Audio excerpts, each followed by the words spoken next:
had 4 tumors in the brain. They thought it was benign. And so they went in and they cut on the first one and it was bleeding all over. And at that time, he came in the room and told my wife and all the other doctors I was with, Maximize Living doctors I was with, they told him that, it's worse than they thought. It wasn't benign. It's cancerous. I cut into it. It's spreading all over his brain. He may not wake up in the morning. And worse than that is it's coming from somewhere in his body. We don't know where. So it was metastasized to the brain. So obviously woke up the next day and they began running test after test after test and CAT scans and obviously all the stuff. And then finally they said, we can't find it anywhere. And finally they did a bone marrow test. The last test they did was bone marrow, and they took out the bone marrow and found 30-some% of my, 37 or some percent of my bone marrow was producing cancer. So I was diagnosed with a multiple myeloma, metastasized to the brain, and they said, no cure, no hope. You can do a bone marrow transplant. You're young, they said, so you'll do well. They said you can do high dose of chemo and radiation. That'll all buy you time, but it's incurable. You got to get to the cause of it. Something caused your body to go from a normal cell to these cancer cells. The cancer doesn't make you sick.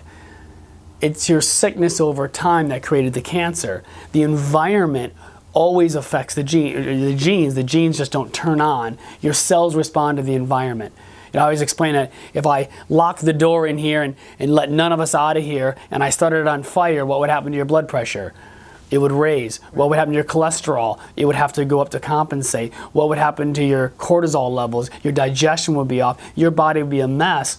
Is that genetic, or is your body adapting to the stress it's under? So we know every symptom is the body doing the right thing at the right time.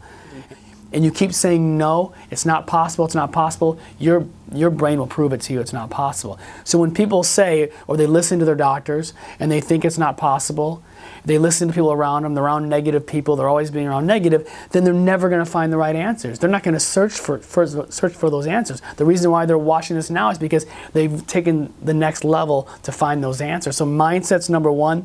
Then I look at the nerve system. I fully do thermography, full thermal imaging on the nervous system to check it. We look at nutritional levels. We look at all of the exercise and oxygenation. I'm going to do whatever it takes. I'm going to eat whatever I have to eat. I'm going to go wherever I have to go, and I'm going to do whatever it takes. That's when you ask, what does it take? That's what it takes.